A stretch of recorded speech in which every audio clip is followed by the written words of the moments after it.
can get started. Final round coverage of the Open at Temple, Texas.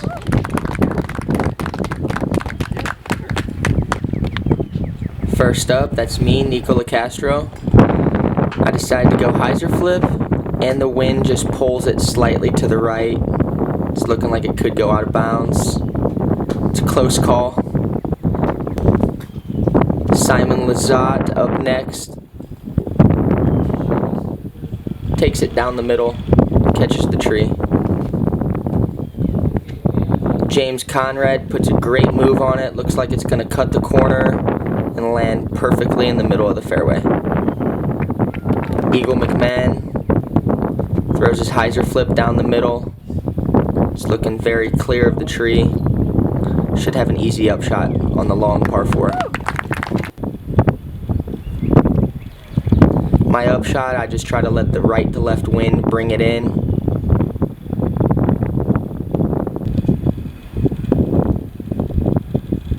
Simon takes a simple hyzer approach.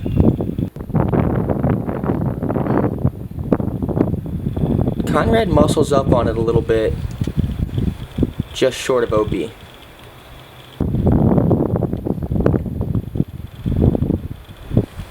Eagle takes the hyzer, puts him just inside the circle. It's a bit windy today. Conrad gave it a run, chain high. I'm about 40 into the headwind. Decide I'm going to take a par on 1. Eagle connects for birdie. Simon takes his par, as does Conrad. Hole 2, there's a couple different options. There's a spike hyzer route, which most of the big arms will take. And there's also the sidearm route.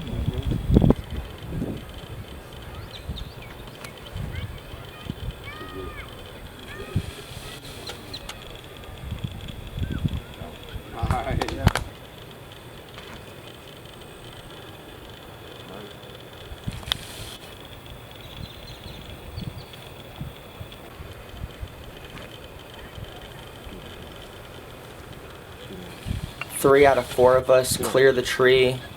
Conrad puts himself just outside the circle. Wind gets a hold of it.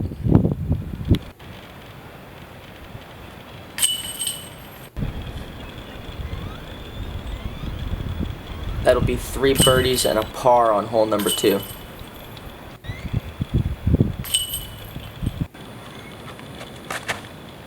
Eagle takes a great line down the middle.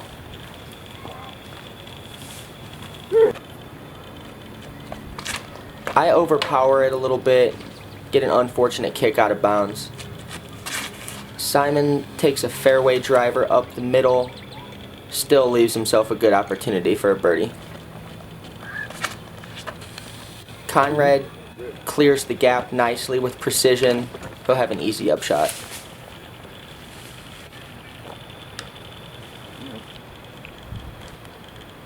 I go fairway driver on the 3rd shot.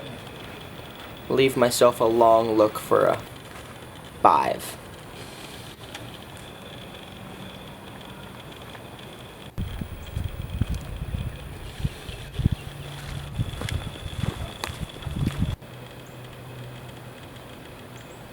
Eagle for eagle, gives it a great run. Take a birdie. I get one just over the rim, take a 5. Not super stoked on that. Conrad connects for a birdie on the par 4. Easy 3 for Eagle.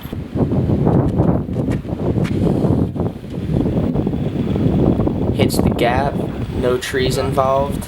He'll be looking at the basket for a 2. Simon catches a little bit of the wood, gets an unfavorable kick right.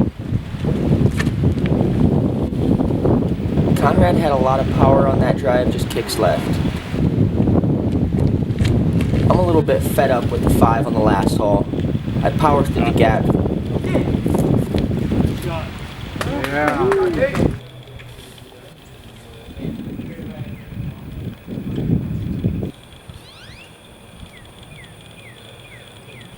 Really good run. Hits the basket by Simon.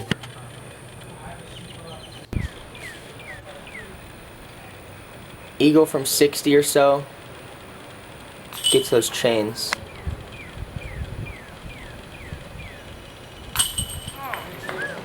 I had a good connection for a 2 on that hole.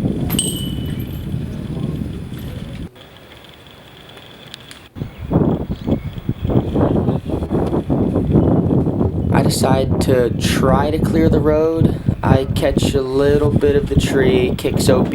Probably should have laid up.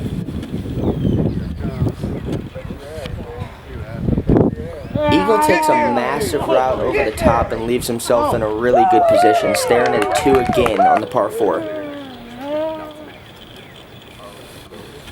Simon goes conservative, clips a piece of the tree but still in bounds.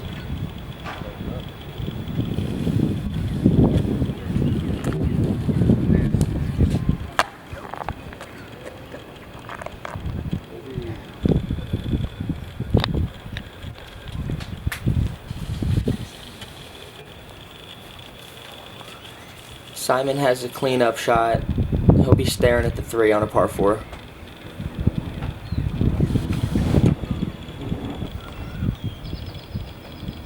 I'm just trying to keep it close. I put it up there with a inside the circle putt. Simon hits a nice putt for his 3. I thought I hit a nice putt for my 4, but that'll be another 5.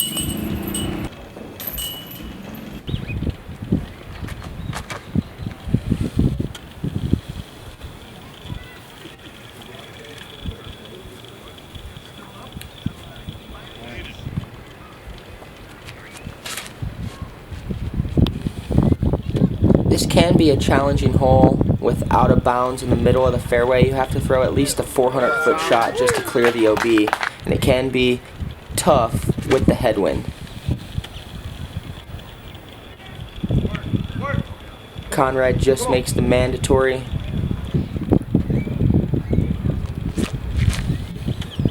I try to get on it a little bit. Ends up on the right-hand side, but that's okay.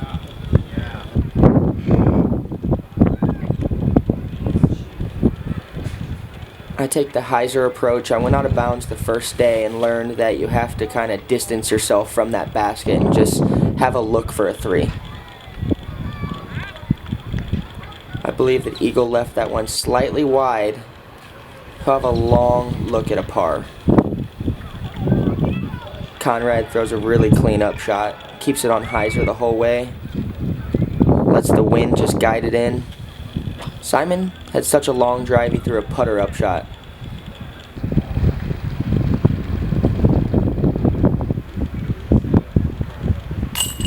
Yeah.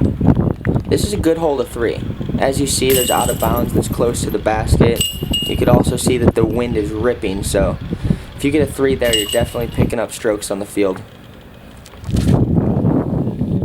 Hole number 7, you have a lot of room to work with. You basically just want to rip your drive as far as you can straight ahead.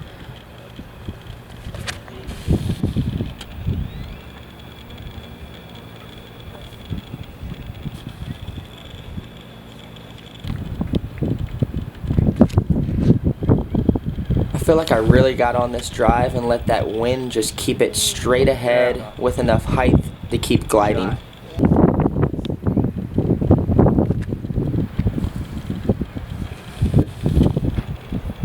Eagle pulls it a little bit right, but he's such a long thrower. He comes up with a great second shot to put himself in position.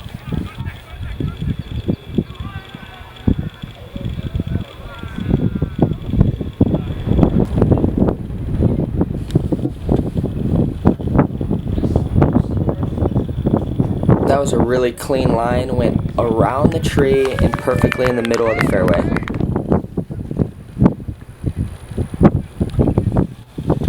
Simon throws a mid-range upshot. That was a really strong second shot by Simon. I decided to go fairway driver on the second shot. It was flirting with the OB, but it lands just safe, close to the rocks.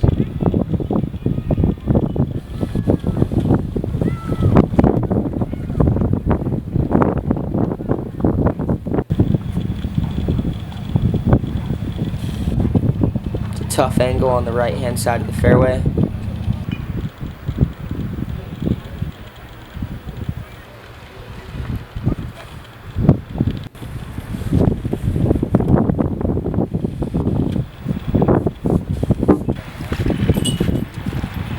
Both Simon and I put ourselves in position for the 3 on the par 5. Those were the only 2 drives that I seen that even had a chance for a 3.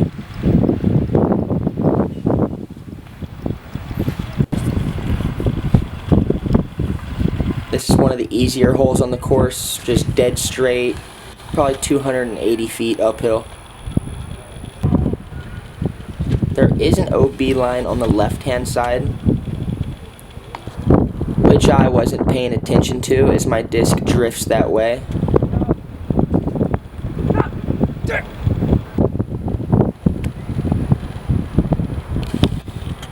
That's a fun shot, throwing up and down. We call that a Scooby or a grenade.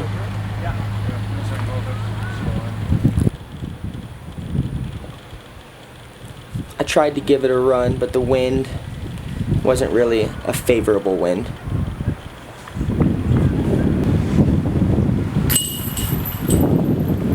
Easy birdie for Simon. Easy birdie for Conrad.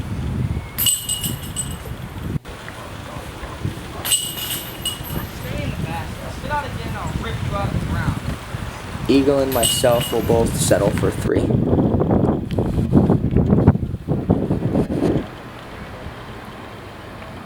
Hole 9's a long par 4 with a lot of competition on the drive just to compete around that first tree.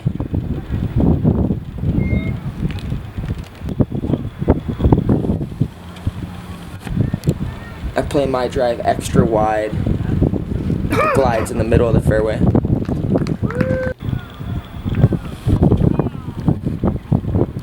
Very similar shot from Eagle.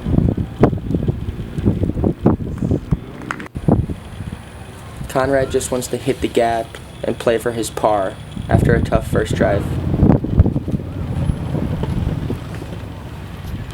Simon looks to pull it slightly wide to the right, but he ends up having an opportunity for a 3 on the par 4.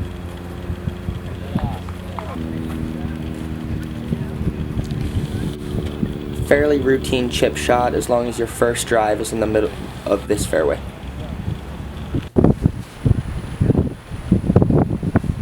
That's a great putt by Simon over the top of the shrubs and straight into the hole. Nice putt by Conrad as well. He was probably almost 30 feet behind the hole.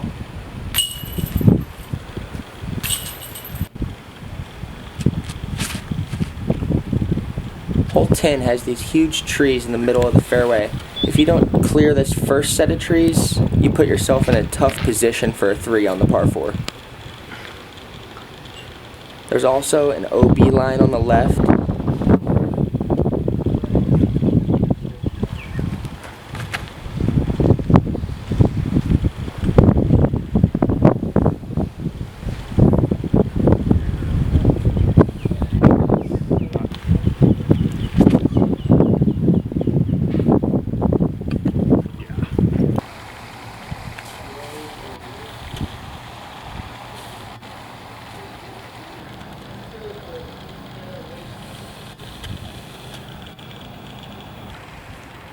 Fairly easy upshots for these guys. They were far enough up the fairway.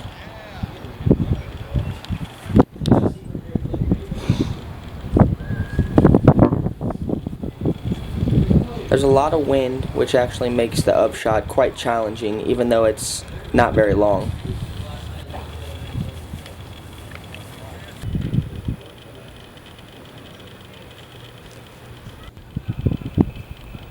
As you can see, a lot of action on those trees. That means that the wind was totally ripping on all of these putts.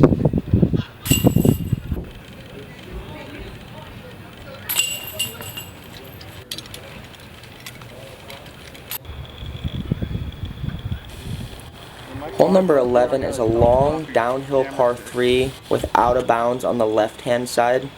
Oh, like at Gentleman's Club.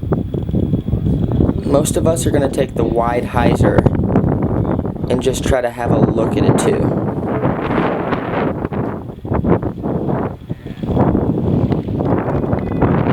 $200 for this thing that he could listen to. He never listens to it. I could have thrown mine a little bit harder, but I was really trying not to go left since I went out of bounds the day before.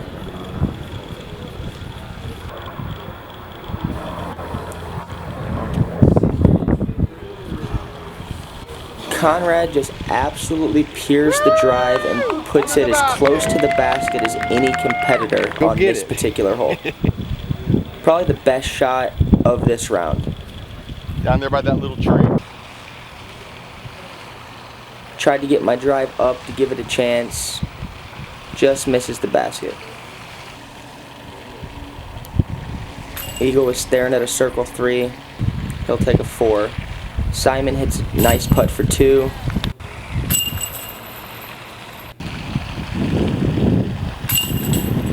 Conrad taps in for deuce.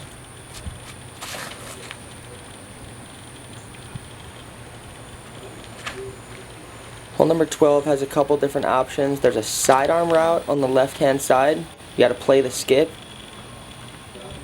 There's a high sidearm on the left side. There's also the hyzer that the other 2 competitors took. Simon almost makes a 100-foot putt from behind the basket. Rest of us are just trying to get up and down for a 3.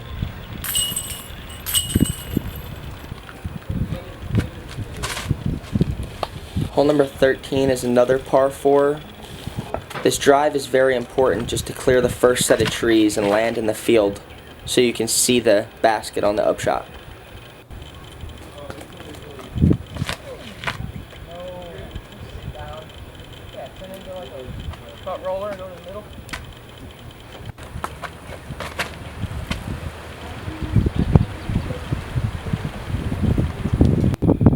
I decided to take the grenade upshot. Goes a little bit behind the basket. I was hoping to hit the trees. Simon keeps it inside the circle. Conrad gives it a straighter run, very close to the basket. I'm about 40 feet out. I'll take the birdie 3 on the par 4.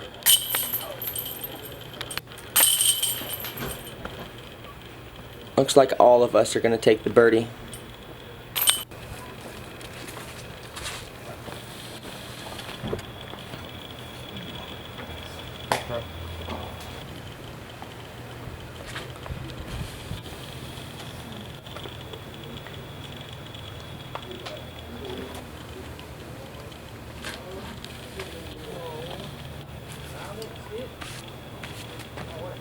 This is a par 3 that you really want to get.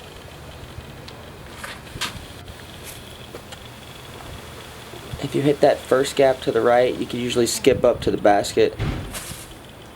Let that one get away from you just a little bit, as does Simon.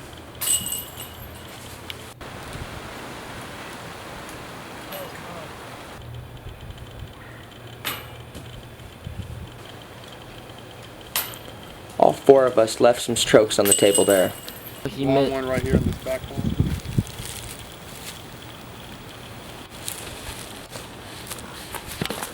Simon peers hole number 15. You got to hit that gap with a little anti-flex, and then you could skip to the hole. So it doesn't matter. I mean, he's like hyzer. Eagle takes this sneaky left route, which you have to hit a gap immediately off the tee pad. He goes way right though.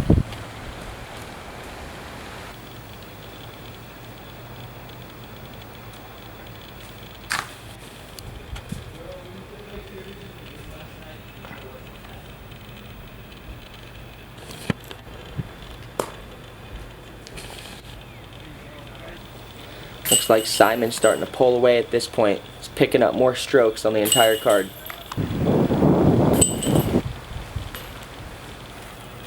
Hole number 16 is the easiest birdie on the course, just under 250 feet. Most players are going to take the up the middle shot. Some also take the left hand side sidearm. I like throwing up the middle.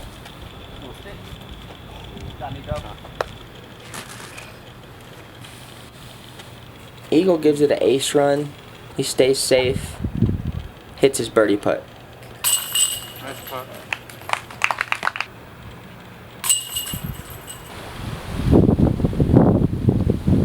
That'll be 4 birdies on hole number 16. Hole number 17 has a mandatory on the right-hand side. You really just want to clear the mandatory and be staring at the basket on your second shot.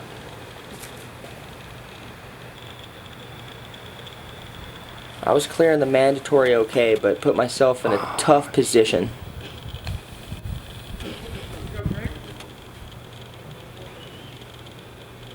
I put a really good move on this one. The wind's gliding it.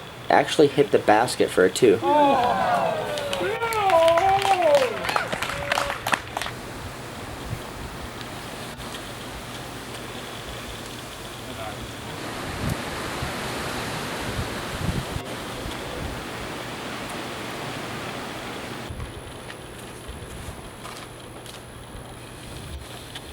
Simon lands a little shorter than he wanted to, but his putting is looking strong out there.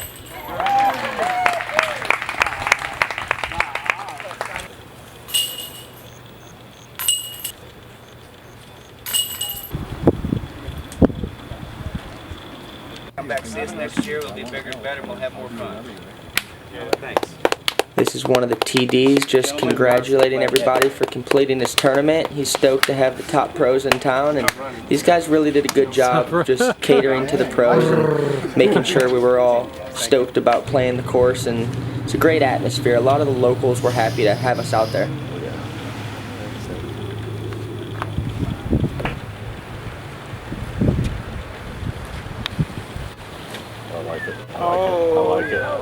James puts a move on it. You know, you really got to flirt with that right-hand side of out of bounds on the road to get a good clean shot off.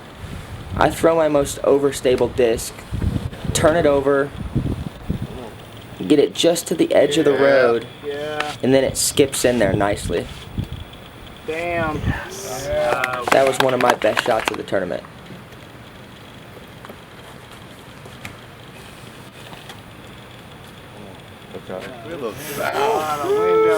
I think the wind just kind of got a hold of Eagle's throw. Keeps him to the right-hand side, OB. This upshot, though, I remember this. Almost chipped it in for a 3.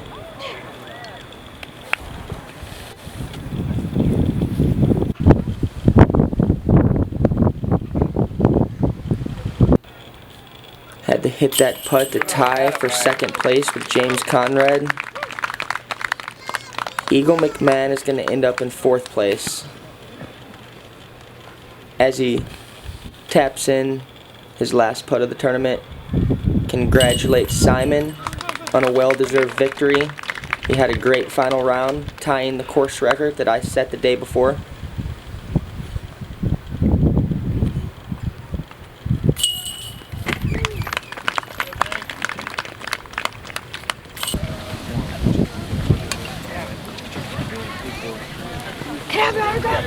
Let him finish scoring, guys. Let him finish scoring first. We got to finish scoring, okay? This is sweet. You guys mind? I thought this was pretty cool that there was a group of kids waiting for us to sign discs as we walked off on hole 18. Best man in Europe. Previous. Pretty good here too. Pretty good here, too. Yeah. Really good here. Yeah. Nice job, Simon. Good job, man. Just shot a course record. Tied Nikko. I think he had a 52. We were. Yeah. I was pretty sure it was 50.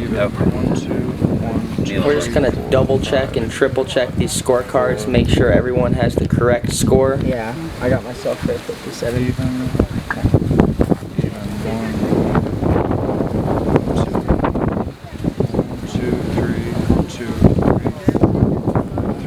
I had a rough start, but all of us kept it under 60, which is good on a windy day.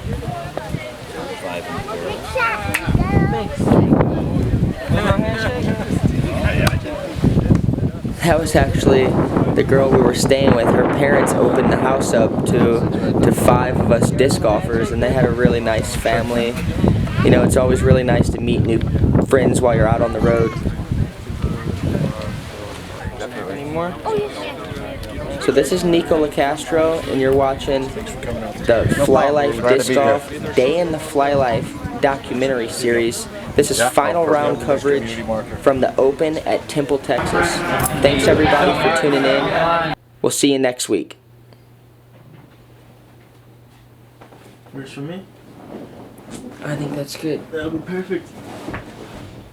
Oh, broken arm.